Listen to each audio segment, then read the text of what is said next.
नमस्कार दोस्तों, मेरा नाम है विजय कुमार गिरी और मैं आप लोगों का एक बार फिर से स्वागत करता हूं अपने यूट्यूब चैनल जिसका नाम है सुआ क्लासेस फॉर एग्रीकल्चर। दोस्तों, आज हम लोग पढ़ने वाले हैं एग्रोनॉमी का 10वां लेक्चर, जिसमें क्या पढ़ेंगे। आज हम लोग पढ़ेंगे इरोजन के बारे में और इसके साथ साथ इरोजन को कैसे रोका जाएगा, सॉइल कंजर्वेशन के बारे में। दो टॉपिक है, बहुत ही इंपॉर्टेंट है, दोनों के बारे में पढ़ेंगे। लेक्चर काफी लंबा होने वाला है। इसके बाद में आप लोगों को इसमें थोड़ा सा ये चीज है कि इसमें ये जो लेक्चर है, ये जो चैप्टर है इरोजन और सॉइल कंजर्वेशन, काफी लंबा है। तो हो सकता है कि मैं आपको ये 2 या 3 लेक्चर में इसको कंप्लीट करूं, क्योंकि लेक्चर काफी ज्यादा लंबा होने वाला है और इसमें ढेर सारे कॉन्सेप्ट ऐसे हैं जिनको बिना डिटेल में पढ़ाए हम आगे नहीं बढ़ सकते। तो इस वजह से ये जो चैप्टर है, इस चैप्टर को मैंने 3 लेक्चर्स में डिवाइड कर रखा है, जिसमें आप एक लेक्चर आज पढ़ने वाले हो। मैं आपको पढ़ाना शुरू करूं उससे पहले मैं आप लोगों को बता दूं कि मैंने आप लोगों के लिए एक बहुत ही अच्छा इंपॉर्टेंट कोर्स लॉन्च कर रखा है। नाम है उसका अल्टीमेट एग्रीकल्चर कोर्स। इस कोर्स को अगर आप खरीदना चाहते हो तो इस कोर्स को खरीद लेने के बाद आपको यहाँ पर दिए गए जितने भी सब्जेक्ट दिख रहे हैं, ये सभी सब्जेक्ट बिल्कुल बेसिक से लेकर एडवांस लेवल तक आपको अच्छे तरीके से पढ़ाए जाएंगे। और जो भी लेक्चर आपको पढ़ाया जाएगा, केवल वो पढ़ाया ही नहीं जाएगा, अपितु साथ में आपको उसका पीडीएफ नोट्स भी प्रोवाइड कराया जाएगा, जो कि पीडीएफ नोट्स दोनों ही भाषाओं में होगा, हिंदी और अंग्रेजी में। इसको पढ़ लेने के बाद कोई भी वनडे एग्जाम, चाहे वो कोई स्टेट गवर्नमेंट का वनडे एग्जाम हो या फिर कोई सेंट्रल गवर्नमेंट का एक वनडे एग्जाम हो, अगर उसमें एग्रीकल्चर पोर्शन आ रहा है, चाहे वो डिस्क्रिप्टिव वे में एग्रीकल्चर का क्वेश्चन पूछा जा रहा हो या फिर बहुविकल्पीय एग्रीकल्चर का क्वेश्चन पूछा जा रहा है, तो आपके लिए ये जो कोर्स होने वाला है बिल्कुल अल्टीमेट कोर्स होने वाला है। इस कोर्स को खरीद लेने के बाद मेरी गारंटी है कि आपको अलग से कोई और कोर्स खरीदने की जरूरत नहीं पड़ेगी और कोई अलग से बुक भी नहीं खरीदने की जरूरत पड़ेगी। इसको पढ़ लेने के बाद आपका जो जो भी एग्जाम आप टारगेट कर रहे हो, वो एग्जाम आपका क्वालिफाई हो जाएगा, ये मेरी गारंटी है। तो इसको अगर खरीदना है तो आप इस क्यूआर कोड को स्कैन करके मात्र 1000 रुपए का पेमेंट करके इसको खरीद सकते हो। इसके अलावा अगर मैं बात करूं तो इस कोर्स से रिलेटेड जो भी आपको अधिक जानकारी चाहिए, तो मेरा व्हाट्सएप नंबर है 9792771793। मेरे इस व्हाट्सएप नंबर पर आप व्हाट्सएप कॉल कर सकते हो या फिर आप व्हाट्सएप पे मैसेज करके भी कोर्स से रिलेटेड जो भी आपको जानकारी चाहिए वो प्राप्त कर सकते हो। चलिए अपने टॉपिक पर वापस आते हैं। टॉपिक हमारा क्या है? टॉपिक हमारा है सॉइल इरोजन। सॉइल इरोजन किसे कहते हैं, इसके बारे में आप लोगों को पढ़ाता हूँ।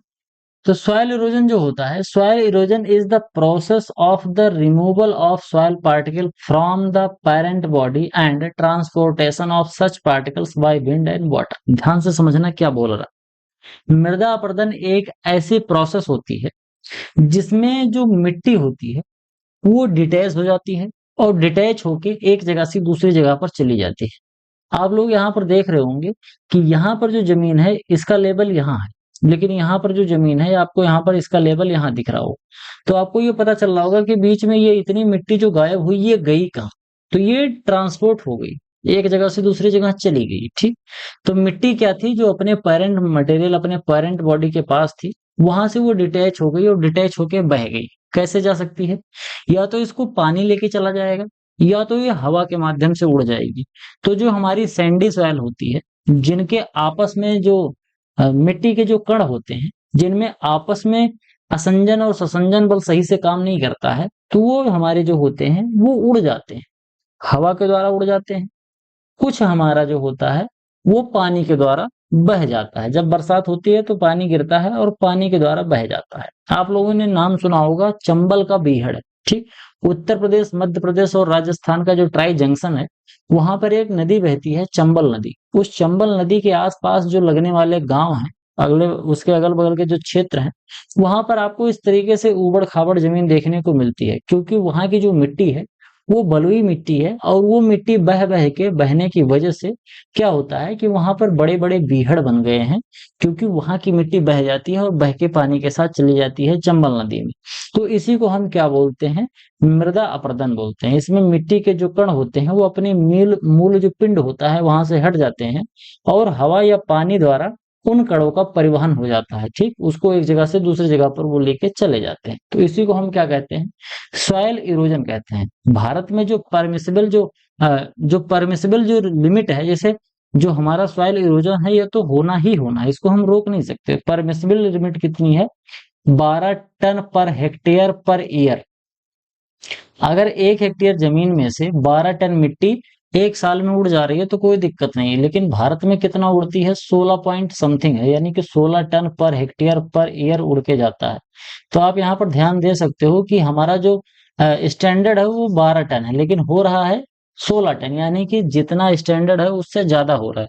तो इसका सीधा सीधा मतलब ये है कि भारत में मिट्टी का कटाव बहुत ज्यादा हो रहा है, इसको हमें रोकना, ये जो 16 है इसको 12 या 12 से नीचे लाने का हमको प्रयास करना पड़ेगा, क्योंकि इससे क्या होता है, भारत को बहुत ज्यादा नुकसान का सामना करना पड़ता है, क्योंकि जो हमारी बहुत अच्छी अच्छी उपजाऊ मिट्टी होती है वो इरोजन के द्वारा बहा ली जाती है, और जब ये मिट्टी बह के चला जाता है तो हमारे पास खेती योग्य जो अच्छी भूमि है उसका धीरे धीरे ह्रास होने लगता है, खेती योग्य भूमि जो हमारी है वो घटने लगती है। इसमें जो इरोजन होता है, इरोजन होने के लिए जो वाटर इरोजन होता है, तो वाटर इरोजन में एक सिम्टम होता है, एक प्रोसेस फॉलो होती है, वो प्रोसेस का नाम है रन ऑफ। ठीक, रन ऑफ को हम क्या कहते हैं, अपवाह कहते हैं। यहाँ पर आप देख रहे होंगे जब बरसात होता है तो बरसात में जो पानी होता है वो ऊपर से नीचे की तरफ बहता है। जब पानी क्या होता है, पहले तो क्या होगा, जब बरसात होती है तो मिट्टी क्योंकि सूखी है, तो मिट्टी तो पानी को अपने अंदर एब्जॉर्ब करना स्टार्ट कर लेगी। ठीक, पानी अच्छे से एब्जॉर्ब करेगी मिट्टी, और जब मिट्टी के अंदर एब्जॉर्बेशन की जो क्षमता है वहां तक पानी एब्जॉर्ब हो जाएगा, और पानी फिर क्या होगा, धीरे धीरे ग्राउंड वाटर में जाने लगता है। लेकिन बरसात जितनी तेज हो रही है उतनी तेज पानी इन्फिल्ट्रेट करके या परकुलेट करके जमीन के अंदर नहीं जा पा रहा है, उतनी तेज जमीन के अंदर नहीं जा रहा है, जमीन उतनी तेज नहीं सोख रही, तो पानी क्या होगा, बहने लगेगा। तो उसी को हम क्या बोलते हैं, उसी को रन ऑफ कहते हैं। ठीक, यानी कि मिट्टी की जो सतह होती है, मिट्टी की ऊपरी सतह, ऊपरी सतह पर पानी का बहना, पानी का बहना जो होता है ये क्या कहलाता है, ये रन ऑफ कहलाता है। Run off is that proportion of precipitation which is not absorbed by the soil but find its way into the stream after meeting the persistent demand of evapotranspiration including interception and other losses। सीधा सीधा कहने का मतलब ये है कि अलग अलग तरीके से मिट्टी चाहे को थोड़ा सा पानी एब्जॉर्ब कर लेती है, कुछ पानी पौधे एब्जॉर्ब कर लेते हैं, कुछ इवापोट्रांसपिरेशन के द्वारा उड़ जाता है, कुछ धीरे धीरे अंडरग्राउंड वाटर चला जाता है जमीन के अंदर।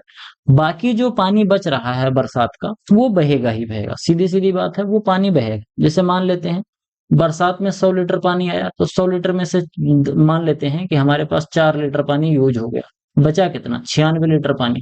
तो ये 96 लीटर पानी बहेगा, बह के नालियों में जाएगा, नालियों से नाले में जाएगा, बड़े नाले से उससे बड़े नाले में, फिर तालाबों में चला जाएगा या फिर नदियों में बह जाएगा, और नदियों से समुद्र में चला जाएगा। तो इसी को क्या कहते हैं, रन ऑफ वाटर, यानी कि ऐसा पानी जो मिट्टी की सतह पर जमीन के ऊपर दौड़ रहा है सीधा सीधा, उसी को हम क्या बोलते हैं, रन ऑफ बोलते हैं। इन अदर वर्ड अगर बोलें तो run off is the excess water from precipitation that move out of a field and find its way to river, lake and ocean. इसी के बारे में मैंने अभी आप लोगों को बताया है। रन ऑफ को जो फॉर्मूला होता है, अगर हम इस फॉर्मूले को देखें तो हमको सभी चीजें अच्छे से समझ में आ जाएगी। रन ऑफ का क्या मतलब होता है, रेनफॉल माइनस इनफिल्ट्रेशन। इनफिल्ट्रेशन का मतलब पानी का कुछ भाग जो जमीन के नीचे चला गया। इंटरसेप्शन कहने का मतलब ये, जो पानी है, जैसे पानी जब बहता है तो कुछ बीच में अवरोध आ जाते हैं, अवरोध जैसे कोई गड्ढा आ गया, कोई माद आ गई, कोई पेड़ पौधा आ गया, कोई ऐसा चीज आ गया जो पानी को एब्जॉर्ब कर सकता है, तो वो भी कुछ चीजें पानी एब्जॉर्ब कर लेता है। कुछ गड्ढे अड्ढे अगल बगल में है, बावड़ियां हैं, तो वो सब भर जाती हैं। इसके बाद कुछ होता है जो सरफेस में पानी स्टोर हो जाता है, ठीक, सतही भंडारण जिसको हम कहते हैं। जैसे अभी मैंने बोला ना कि बरसात होती है तो जो हमारी ऊपर की मिट्टी है, मिट्टी की जो ऊपरी सतह है वो पानी को एब्जॉर्ब करती है। सूखी मिट्टी रहेगी तो पहले तो कुछ देर तो पानी एब्जॉर्ब करेगी ही ना बरसात का पानी, तो वो सरफेस स्टोरेज हो गया, जिसको हम फील्ड कैपेसिटी बोलते हैं, वो पानी जो होता है वो। इसके साथ साथ हमारा सरफेस डिटेंशन, यानी कि सतही निरोध, यानी कि जो सरफेस की वजह से पानी रुका रहता है, वो चीज जो पानी जमीन के नीचे चला जा रहा है उसके बारे में बात हो रही है। तो जैसे मान लेते हैं कि रेनफॉल हमारा हुआ 100 लीटर का, 1 लीटर तो हमारा इन्फिल्ट्रेशन हो गया, जमीन के नीचे चला गया, 1 लीटर पानी अवरोध की वजह से रुक गया, वो बह नहीं पा रहा है। 1 लीटर पानी हमारे खेत में रुक गया, 1 लीटर पानी हमारे सरफेस डिटेंशन की वजह से, सतही निरोध की वजह से रुका रह गया। तो कुल मिला के हमारे पास 4 लीटर पानी रुक गया। 4 लीटर पानी हमारा ये नहीं बहेगा। 100 लीटर बरसात हुई, 4 लीटर नहीं आया, तो बोले तो 100 माइनस 4 कर देंगे तो हमारे पास पानी बचा कितना, 96 लीटर। अब ये 96 लीटर पानी जो है ये कहाँ जाएगा, ये बहेगा। और ये जो पानी बह रहा है, इसी पानी को हम क्या बोलते हैं, इसी पानी को हम रन ऑफ बोलते हैं।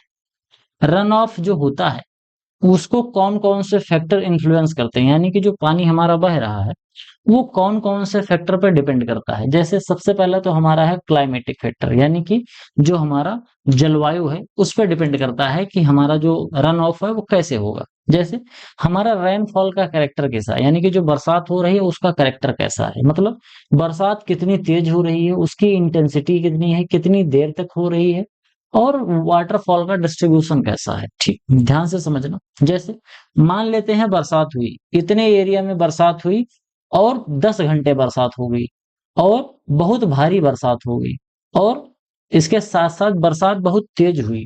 ठीक, इसके बाद अगर हम दूसरे एग्जाम्पल में बात करें, मान लेते हैं इतने ही एरिया में यहाँ पर 20 लीटर बरसात हो गई। तो आप ध्यान से समझना, सीधे सीधे आप जनरल नॉलेज लगाओगे, थोड़ा सा विवेक का प्रयोग करोगे तो आपको समझ में आ जाएगा कि जितना ज्यादा तेजी से बरसात होगी रन ऑफ उतना ही होगा। ठीक, अगर डिस्ट्रीब्यूशन पानी का बहुत बड़े एरिया में, जैसे 10 लीटर पानी 1 बीघे में बरस गया तो दिक्कत होगी, और वही 10 लीटर पानी आपका 10 हेक्टेयर में बरस रहा है तो कोई दिक्कत नहीं होगी। समझ पा रहे हो? तो कहने का मतलब जितनी ज्यादा तेज बरसात होगी उतना ही ज्यादा रन ऑफ होगा। ठीक, जहां पर 100 लीटर बरसात हो रही थी तो 96 लीटर पानी बह के जा रहा था। अगर वहीं 1000 लीटर पानी की बरसात होने लगे तो हमारे जो और चीजें हैं, जैसे ये मैंने 1-1 लीटर बताया, ये तो उतना ही रहेगा ना। तो हम फिर 1000 में से माइनस करेंगे तो हमारा फिर 9000 9996, सॉरी 996 लीटर पानी हमारा बहेगा, तब ज्यादा पानी बहेगा। तो सीधा सीधा मतलब ये है कि अगर हमारा बरसात ज्यादा हो रहा है तो बरसात ज्यादा होगा तो हमारा रन ऑफ ज्यादा होगा। इसके बाद स्नोफॉल, बोले तो जो बर्फबारी होती है, अगर बर्फबारी तेज होगी तो हमारा रन ऑफ ज्यादा होगा। ठीक, इवापो ट्रांसपिरेशन, अगर हमारा इवापो ट्रांसपिरेशन ज्यादा हो रहा है तो रन ऑफ थोड़ा सा घट जाएगा, इवापो ट्रांसपिरेशन थोड़ा सा कम हो रहा है तो रन ऑफ ज्यादा होगा। सीधा सीधा मतलब यहाँ पर समझो कि यहाँ पर इवापो ट्रांसपिरेशन जो हो रहा था, यहाँ पर वो इवापोट्रांसपिरेशन अगर ज्यादा होगा तो वो भी थोड़ा सा पानी घट जाएगा ना। तो सीधा सीधा मतलब ये है कि इवापोरेशन अगर ज्यादा हो जा रहा है तो थोड़ा सा रन ऑफ घटेगा, लेकिन नाम मात्र का होता है, इसमें बहुत ज्यादा दिक्कत अपने को देखने को नहीं मिलती है। अगला है हमारा फिजियोग्राफिक फैक्टर्स। ठीक, ये जो रन ऑफ को अफेक्ट करते हैं, इसमें क्या है, वाटर शेड का कैरेक्टर, यानी कि हमारे यहाँ पर हमारी जो मिट्टी है वो कैसी है। अगर काली मिट्टी है या फिर कोई रेजिस्टेंट सॉइल है तो वहां पर रन ऑफ थोड़ा सा कम होगा या सॉइल इरोजन कम होगा। सॉइल के टाइप पे डिपेंड करता है, ओरिएंटेशन पे डिपेंड करता है, वहाँ की जियोलॉजी कैसी है, वहां पर वेजिटेटिव कवर कैसा है। अगर ढेर सारे घास पात जंगल होंगे तो वहां पर रन ऑफ थोड़ा सा धीरे धीरे होगा, कम होगा। शेप कैसा है, साइज कैसा है हमारा वाटर शेड का, यानी कि जो हम जल, कहीं जल संभरण कर रहे हैं, जहां पर जल इकट्ठा कर रहे हैं, वहां का एरिया कैसा है, उस पर भी डिपेंड करता है कि हमारा रन ऑफ कैसा हो।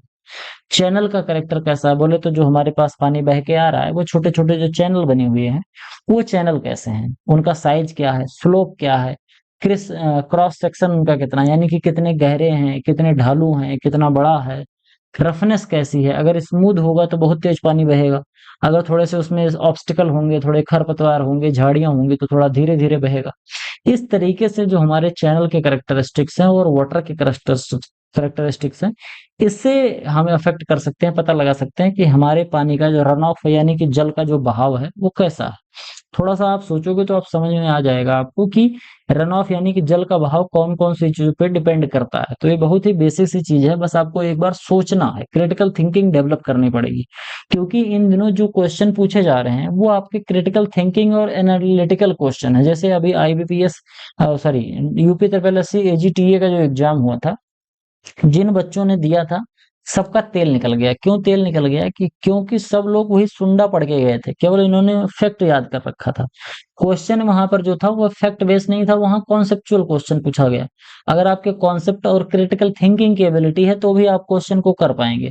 अब क्योंकि बच्चे उस तरीके से याद नहीं करते थे और क्वेश्चन जो पिछले हुए हैं भूतकाल में उस तरीके के क्वेश्चन पूछे नहीं जाते थे, इस वजह से बच्चों ने काफी ज्यादा वहां पर गड़बड़ सड़बड़ कर दिया और पेपर काफी टफ आया था, इस तरीके से वहां माना जा रहा है। क्यों, क्योंकि जो हमारा क्वेश्चन को अप्रोच करने का तरीका है वो हमने चेंज कर दिया है। ज्यादातर जो बच्चे होते हैं, आप लोग भी देखा होगा कि ज्यादातर ये नोटबुक में शॉर्टकट सोचते हैं, सर जी हमें नोटबुक दे दो। बच्चे टेक्स्ट बुक पढ़ना ही नहीं चाहते।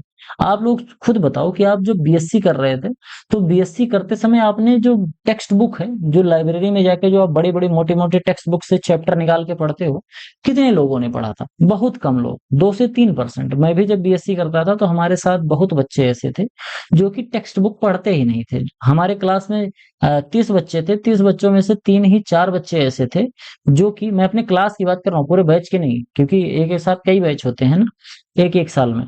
तो 30-40 बच्चे जो पढ़ते थे, उसमें से केवल 5 से 6 बच्चे ही ऐसे थे जो कि अपनी नोटबुक बनाते थे और टेक्स्ट बुक पढ़ते थे। अधिकतर बच्चे टेक्स्ट बुक को, नोटबुक को ही ले जाते, भाई नोटबुक बनाए, हाँ दे दो, ठीक। तो उस तरीके से वो पढ़ते। तो इस तरीके से पढ़ना काफी ज्यादा दिक्कत वाला होता है, क्योंकि इससे हमें तो लगता है कि हमें बहुत जानकारी है, लेकिन अगर कहीं एनालिटिकल क्वेश्चन आ गया तो हम फंस जाते हैं उस मामले में। तो इस वजह से हमको डिस्क्रिप्टिव वे में पढ़ना चाहिए, जिस तरीके से मैं आप लोगों को यहाँ पर पढ़ा रहा हूँ। आप लोगों ने कभी नहीं देखा होगा कि मेरा जो लेक्चर है, मैं बीच में थोड़े दिन के लिए प्रैक्टिस सेशन लेके आया था, लेकिन आप हमारे यूट्यूब चैनल पे जाओगे तो आपको कोई भी ऐसी वीडियो नहीं मिलेगी जो कि इस तरीके की हो कि आप 1 घंटा मेरा अपना बर्बाद कर रहे हो और वहां पर मैं 10 क्वेश्चन बता रहा हूँ आपको। इस तरीके से मैं थोड़ा सा कम पढ़ाने का प्रयास करता हूँ। अगर मैं वो क्वेश्चन पढ़ा भी रहा हूँ तो उसके साथ साथ में 10-20 फैक्ट्स भी बताते चलता हूँ, जैसे आपको 1 घंटे में 20-50 फैक्ट्स याद हो जाएं। तो इस तरीके से अगर आप पढ़ने का प्रयास करोगे तो ही आपका कुल हला भला होने वाला है। इसी वजह से जो मेरा अल्टीमेट एग्रीकल्चर का जो बैच है, उस बैच में मैं बहुत ही डिस्क्रिप्टिव वे में पढ़ाने का प्रयास करता हूँ कि जिससे किसी भी तरीके का क्वेश्चन आ जाए वो आपसे गलत नहीं होने पाए।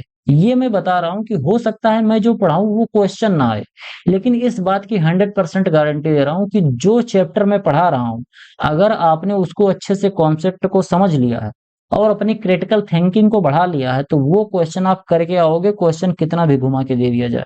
फैक्ट्स याद करना आपकी जिम्मेदारी है, क्योंकि फैक्ट्स में कोई घोल के पिला नहीं सकता। बाकी कॉन्सेप्ट, मेरी गारंटी है कि एक एक कॉन्सेप्ट आपका बिल्कुल क्रिस्टल क्लियर हो जाएगा, वो जो कोर्स मेरा है। आगे मैंने आप लोगों को बता दिया, तो वाटर सेट कैरेक्टरिस्टिक्स और चैनल का कैरेक्टरिस्टिक जिस तरीके से होंगे उसी तरीके से जल का बहाव होगा। आप लोग खेती करते होंगे ना, तो आप देखते होंगे ना, कहते हैं कि भैया सिंचाई करनी है तो थोड़ी नाली साफ कर लो, नाली में इधर उधर कहीं कटा वटा हुआ हो तो उसको सही कर लो, घास पात जम गए हो तो उसको साफ कर लो, जिससे पानी थोड़ा सा तेज बहे। वही बात यहाँ पर हो रही है। अगला है जियोलॉजिकल फैक्टर, यानी कि लेथोलॉजिकल। लेथोलॉजिकल बोले तो जल भृतों, स्ट्रक्चरल और hydrological characteristics of aquifer, permeability, porosity और ट्रांसमिसिविटी। ये सब बोल रहे हैं, ट्रांसमिसिविटी। ध्यान से समझना क्या कह रहा है।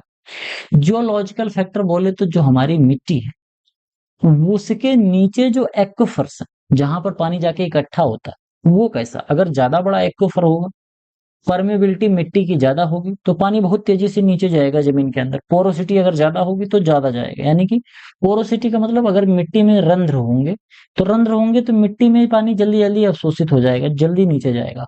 परमेबल होगा तो जल्दी ही पारगम्य हो जाएगा, पानी जो होता है वो ग्रेविटेशनल फोर्स की वजह से धीरे धीरे जमीन में जाएगा। तो ये सब चीजें जैसे होंगी, अगर छेद ज्यादा होगा, पारगम्यता ज्यादा होगी तो जल्दी पार कर जाएगा। अगर नहीं होगी तो पानी ज्यादा धीरे धीरे तक नीचे जाएगा, और जब धीरे धीरे नीचे जाएगा तो पानी बह जाएगा, ज्यादा देर तक तो रुक पाएगा नहीं ऊपर। एक्वाफर अगर नीचे बड़े बड़े हैं, बड़े बड़े वाटर टेबल के एक्वाफर्स होंगे, तो वहां पर पानी जाएगा और ज्यादा स्टोर होगा। अगर छोटे छोटे एक्वाफर हैं, थोड़ी देर में भर जाएंगे, तो फिर आपका पानी अवशोषित होगा नहीं, तो फिर बहेगा। ज्यादातर चंबल वाला जो एरिया है वहां पर एक्वाफर नहीं है, बड़े बड़े एक्वाफर नहीं है। आप वहां पर देखोगे तो चंबल से सटा हुआ एक जिला है राजस्थान का, धौलपुर। वहां पर अगर आप देखोगे तो यहाँ जो आपका जो धौलपुर है, धौलपुर में आपको ये देखने को मिलेगा कि बरसात बहुत होती है। बगल में आपको नदी भी मिलेगी, पार्वती नदी है। उसके बाद थोड़ी दूर अगर अगर आप आगरा चले जाओगे तो वहां पर आगरा में आपको यमुना नदी मिल जाएगी, इधर चंबल नदी है। तो नदियों की कमी नहीं है, फिर भी यहाँ पर पानी की कमी है। क्यों? क्योंकि जमीन के नीचे का जो एक्वाफर है वहां पर चट्टाने हैं, और उन चट्टानों के बीच में पानी रुकने की जगह नहीं है। इसी वजह से पानी बहता है, और पानी रन ऑफ ज्यादा होगा तो वाटर इरोजन ज्यादा होगा, इसलिए यहाँ पर बीहड़ बन गए हैं। तो इस तरीके से क्रिटिकल थिंकिंग डेवलप करके पढ़ा जाता है और पढ़ाया जाता है। तो इस तरीके से आप पढ़ोगे तो आपकी चीजें कायदे से क्लियर हो जाएंगे। और अगर क्वेश्चन ज्यादा क्लियर हो गया है, देखो फैक्ट्स तो कोई भी पढ़ा देता है, फैक्ट्स आप यूट्यूब पर देख के समझ सकते हो, कहीं और से भी पढ़ सकते हो, आप बुक पढ़ के समझ सकते हो, लेकिन जो कॉन्सेप्ट है, ये सब चीजें समझने के लिए आपको टाइम देना पड़ेगा, अच्छे से पढ़ना पड़ेगा। आगे बात करते हैं फैक्टर जो कि इरोजन को इन्फ्लुएंस करते हैं, जैसे जो सॉइल इरोजन हो रहा है, मृदा का अपरदन, वो कौन कौन से फैक्टर्स पे डिपेंड करता है। जैसे मैंने रन ऑफ तो बता दिया, जितनी तेज रन ऑफ होगा उतना ही ज्यादा इरोजन होगा। और रन ऑफ कैसे कैसे इफेक्ट करता है वो भी चीजें मैंने बता दी। रेनफॉल कैसे हो रहा है, अगर ज्यादा बरसात होगी तो ज्यादा इरोजन होगा, वेजिटेशन कम है तो ज्यादा इरोजन होगा, वेजिटेशन ज्यादा है तो कम इरोजन होगा। ठीक, यानी दोनों एक दूसरे के जस्ट अपोजिट होते हैं। अगर खरपतवार वेजिटेशन, ढेर सारे वनस्पतियां पेड़ पौधे ज्यादा हैं, तो इनकी जो जड़ें होती हैं वो मिट्टी को पकड़े रहती हैं, इसी वजह से मिट्टी बह के जाती नहीं है। और अगर उल्टा कर दूं, अगर पेड़ पौधे नहीं रहेंगे, खरपतवार नहीं रहेंगे, झाड़ियां नहीं रहेंगी, तो मिट्टी को कोई पकड़ के रखने वाला नहीं, क्योंकि जड़ें जो है वो पकड़ के रखती हैं मिट्टी को, तो नहीं रहेगा तो फिर पानी पानी बहेगा और पानी के साथ साथ मिट्टी भी बह जाएगी।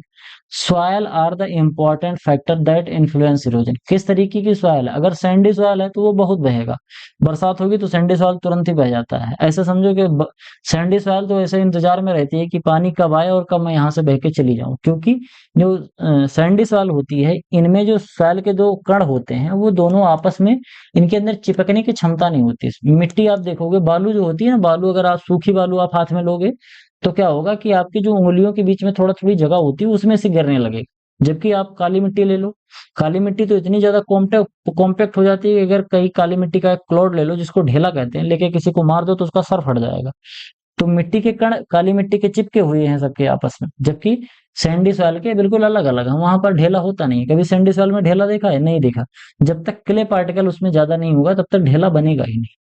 हाई इंटेंसिटी रेनफॉल, अगर बहुत तेजी से रेनफॉल हो रहा है, जैसे आप लोगों ने देखा होगा ना, भूस्खलन हो जाता है हिमाचल प्रदेश में, सॉरी उत्तराखंड केदारनाथ में हुआ था ना 2013 में, उस समय मैं हाई स्कूल में हुआ करता था। तो वहां पर क्या हुआ था कि बादल फट गया था, तो बादल फट गया तो ढेर सारा पानी एक साथ बरस गया। अब ढेर सारा पानी एक साथ बरस गया तो वहां पर अगल बगल के जो पानी था, अगल बगल के जो जलाशय थे, डैम थे, सब टूट टाट गए और पानी बहने लगा, तो मिट्टी भी बहने लगी। अगर आप उसको यूट्यूब पे वीडियो सर्च करोगे, हिमाचल प्रदेश वहाँ उत्तराखंड की किस तरह से दिखेगा, तो आपको वहां पर दिखेगा कि मिट्टी जो है बहुत मटमैली मिट्टी है। क्यों? पहाड़ों पर मटमैला क्यों हो गया पानी? इस वजह से, क्योंकि अगल बगल के जो पहाड़ के आसपास जो मिट्टियां थी वो सब काट के लेके जाने लगा, इरोजन होने लगा बहुत विधिवत। क्योंकि पानी एकाएक बादल फट गया तो बहुत तेज पानी थोड़ी देर में आके बरस गया।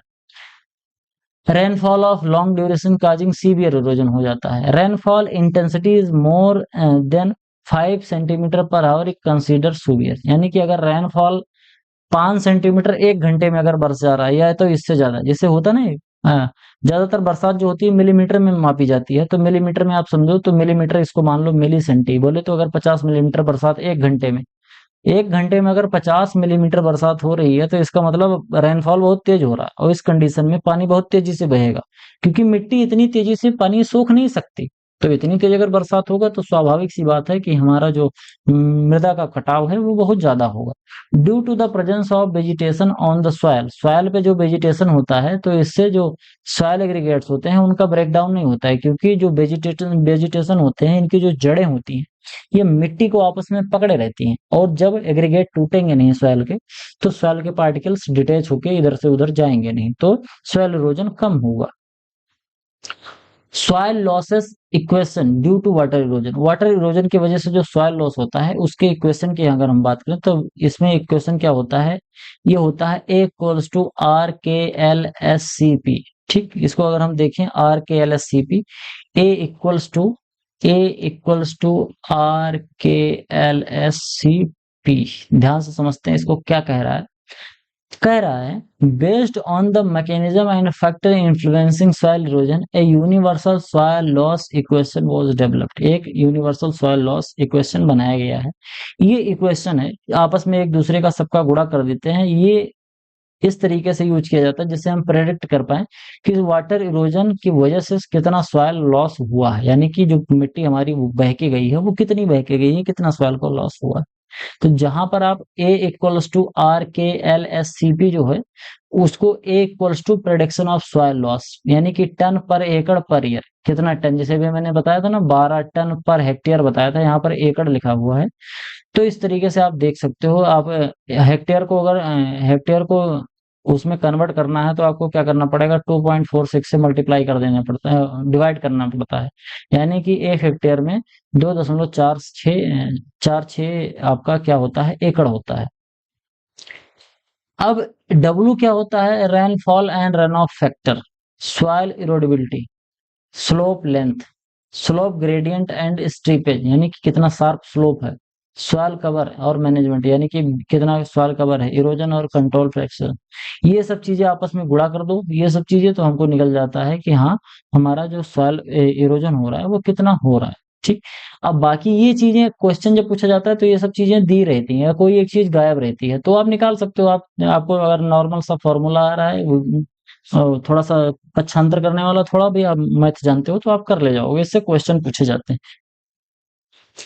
आगे है, ये जो सब चीजें हैं, स्लोप की लेंथ कितनी, यानी कि कितनी लंबाई में वो जो स्लोप है, स्लोप कितना ज्यादा है, यानी कि इस तरीके का स्लोप है या ऐसा स्लोप है या ऐसा स्लोप है, किस तरीके से, मतलब ढलान कितनी है, ढलान कितनी दूर तक, पता चले ये इतना ढलान है, पता चला यहाँ छोटा सा ढलान है, इतना इतना ढलान होने के बाद फिर बराबर जमीन है, और एक पता चल रहा है कि इतना ढलान होने के बाद तब बराबर जमीन है, तो दोनों में अलग अलग होना, इसमें ढलान कम है तो इसमें इरोजन कम होगा, इसमें ढलान ज्यादा है तो इरोजन ज्यादा होगा। इस तरीके से चीजें हैं, तो आप थोड़ा सा सोचोगे तो समझ में आ जाएगा। इसको पॉज करके थोड़ा सा सोचना कि मैं जो बोल रहा हूँ क्या क्या चीजें हैं, क्या क्या मतलब है इसका। सॉइल की इरोडेबिलिटी कैसी है, अगर हमारी सैंडी सॉइल है तो बहुत ज्यादा इरोजन होता है उसमें, अगर ब्लैक सॉइल है तो उसमें कम इरोजन होता है। इस तरीके से रेनफॉल कितना है, रेनफॉल के जो फैक्टर्स है वो मैंने आप लोगों को बता ही दिया, कितना तेज रेनफॉल हो रहा है, अगर कितने एरिया में हो रहा है, बूंदें कितनी बड़ी बड़ी हैं, ये सब चीजें होती हैं, तो इससे पता चलता है कि इरोजन कैसे हो रहा है।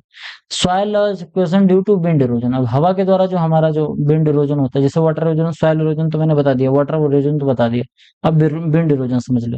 विंड इरोजन में E equals to wind erosion रखा जाता है इसमें, इसमें IRKFCWDB, ये इसका फॉर्मूला होता है, सब आपस में एक दूसरे से गुणा हो जाते हैं।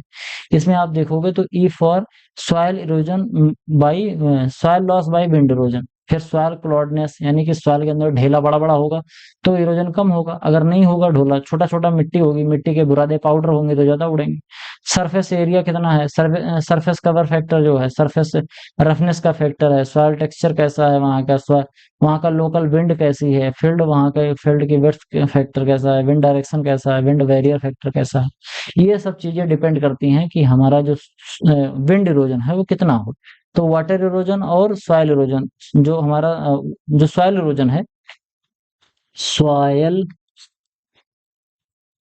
सॉयल इरोजन दो तरीके का होता है, एक तो हमारा क्या है, वाटर इरोजन, और दूसरा हमारा क्या है, विंड विंड इरोजन। ये पानी द्वारा होता है, और ये जो हमारा है ये किसी के द्वारा होता है, ये हवा के द्वारा होता है, तो ये दोनों चीजें आप याद कर लेना। आगे हम बात करते हैं extent of soil erosion in India. India में active soil erosion by water and wind is कितना होता है, over prevalent over 140 million hectare. This result loss of 6000 million ton of fertiliser, यानी कि एक साल में 6000 मिलियन टन माटी जो है, मिट्टी जो है, ये बह जाता है, किसकी वजह से, पानी से और इसके साथ साथ हवा से। The loss of soil content about 5.53 million ton of nitrogen phosphorus और पोटास। इतनी जो मिट्टी बह रही है, इस मिट्टी के साथ साथ मिट्टी के अंदर जो नाइट्रोजन फास्फोरस पोटास भी होता है, 5.53 मिलियन टन, इतना तो नाइट्रोजन फास्फोरस और पोटास जो मिट्टी के अंदर है ये भी बह जा रहा है। तो ये फैक्ट्स जो हैं, ये फैक्ट्स याद कर लेना। अब देखो इसमें समझाने वाली चीज जो थी मैंने बता दिया, बाकी इसको तो याद ही तो करना है इसको। आगे है सॉइल कंजर्वेशन का definition. Wind erosion control measure should aim to reduce wind velocity and altering soil character. सीधा सीधा कह रहा है विंड इरोजन जो हो रहा है उसको अगर हमको कम करना है तो हम विंड की वेलोसिटी को रोक दें, विंड की वेलोसिटी को कम कर दें। कैसे करेंगे, विंड की वेलोसिटी को कम करने के लिए हम शेल्टर बेल्ट लगाएंगे या इसके साथ साथ विंड ब्रेक लगाएंगे, जो कि मैं दोनों पढ़ा चुका हूँ। इसके साथ साथ अल्टरनेट सॉइल जो अल्टरिंग सॉइल कैरेक्टरिस्टिक्स, अगर सॉइल के अंदर सैंड सॉइल ज्यादा है तो हम क्या करेंगे, उसमें गोबर की खाद मिलाएंगे, इसके साथ-साथ अगर सैंड की मात्रा ज़्यादा है तो हम सिंचाई कर सकते हैं, क्योंकि मिट्टी अगर भीगी रहेगी तो सॉइल इरोजन हवा के जो हमारी भीगी मिट्टी होती है उसमें जो विंड इरोजन है वो नहीं होता है। इसके साथ-साथ अगर पानी के द्वारा इरोजन हो रहा है तो हम उसमें घास पात लगा सकते हैं, उसमें हम ट्रेंच बना सकते हैं, मेड़बंदी कर सकते हैं, कंटूर बंटिंग कर सकते हैं जिससे सॉइल इरोजन रुक जाए। वो सब चीज़ें मैं आप लोगों को पढ़ाऊँगा कि सॉइल इरोजन करते कैसे हैं। 3 लेक्चर है ना, तो 1 लेक्चर तो आज पढ़ा ही रहा हूँ, 2 लेक्चर और जो बच रहा है उसमें मैं आप लोगों को इन सभी चीज़ों के बारे में अच्छे से पढ़ाऊँगा। Soil erosion is the preservative soil conservation is the preservation of soil against deterioration and loss by using its within its capabilities and applying the conservation practices needed for its protection and improvement. सीधा सीधा यही कह रहा है यार कि जो soil erosion है उसको रोकने की जो प्रक्रिया होती है उसी को सॉइल कंजर्वेशन बोलते हैं। जो सॉइल डिटैच होकर इधर से उधर जा रही है उसको रोकने का जो प्रक्रिया है उसी को हम क्या कहते हैं, सॉइल इरोजन कहते हैं। सॉइल इरोजन का अगर डीपर लुक में हम देखा जाए तो more specifically soil erosion consist of using a land within a limit of economic practicability while safeguarding its against impoverishment and depletion caused by, यानी कि इरोजन के द्वारा, डिपोजिशन के द्वारा, एग्जॉस्शन ऑफ प्लांट न्यूट्रिएंट के द्वारा, accumulation of toxic salt और water logging, improper cultivation और any improper uses and failure of protected land from soil impairment और प्रोडक्टिवनेस। मतलब हर एस्पेक्ट्स में हम सॉइल को किस तरीके से कंजर्व कर सकते हैं। जैसे यहाँ पर सॉइल इरोजन को रोक सकते हैं, डिपोजिशन जो हमारा है, जो निक्षेपण हो रहा है उसको हम रोक सकते हैं। जो हम खेती करते हैं तो कई बार ऐसा होता है कि बहुत ढेर सारा जब हम खेती करते हैं जिससे जिन पौधों की न्यूट्रिएंट की रिक्वायरमेंट ज़्यादा होती है तो हमारे खेत से न्यूट्रिएंट एक ढेर सारा चला जाता है, तो खेत के अंदर न्यूट्रिएंट की कमी हो जाती है। लीचिंग के द्वारा हमारे ढेर सारे न्यूट्रिएंट ज़मीन में पानी के साथ चले जाते हैं। एक्सेसिव क्रॉपिंग होने लगती है, ओवर ग्राजिंग होने लगती है जिससे हमारी मिट्टी के अंदर न्यूट्रिएंट की कमी हो जाती है। इसको रोकना भी सॉइल कंजर्वेशन में ही आएगा।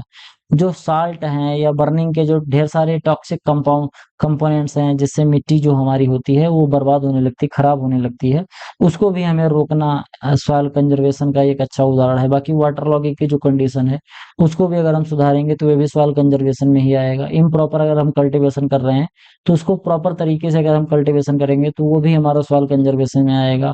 इसके साथ साथ failure to protect land from soil and impairment of productiveness, ये सभी चीजें हमारी सॉइल कंजर्वेशन में आता है। सीधा सीधा कहने का मतलब ये है कि हमारी जो मिट्टी है उसको किसी भी तरीके से अगर हम सुरक्षित रख रहे हैं जिससे वो खेती करने के लिए साल दर साल बनी रहे, तो वो सभी जो प्रैक्टिसेस होती हैं सभी के सभी सॉइल कंजर्वेशन के अंदर ही आती हैं। फंडामेंटल प्रिंसिपल की बात करें सॉइल कंजर्वेशन के तो वो 3 फंडामेंटल प्रिंसिपल हैं। एक तो land based on it's capability, कि जो हमारी मिट्टी है उसकी जो कैपेबिलिटी है उसी के हिसाब से हम उसको यूज करें।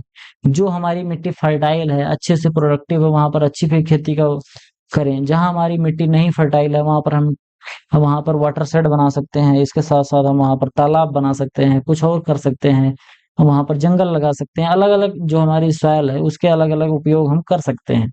इसके साथ साथ conservation of soil moisture to avoid damage of the soil. Soil का मॉइस्चर को हम सॉइल एंड मॉइस्चर को अगर हम कंजर्व करेंगे तो इससे सॉइल का डैमेज को हम रोक सकते हैं। Use of best soil crop management practices, correction of acidity, alkalinity या ड्रेनेज के सिस्टम को, इन सब को हम सही करके सॉइल कंजर्वेशन को रोक सकते हैं। तो ये 3 फंडामेंटल प्रिंसिपल है।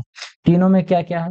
सबसे पहले तो हमें ये चेक करना है कि हम मिट्टी कैसी है, किस तरीके की हम यहाँ पर खेती कर सकते हैं। लैंड कैपेबिलिटी क्लासिफिकेशन कल वाले लेक्चर में आप लोगों को पढ़ाऊंगा इसके बारे में।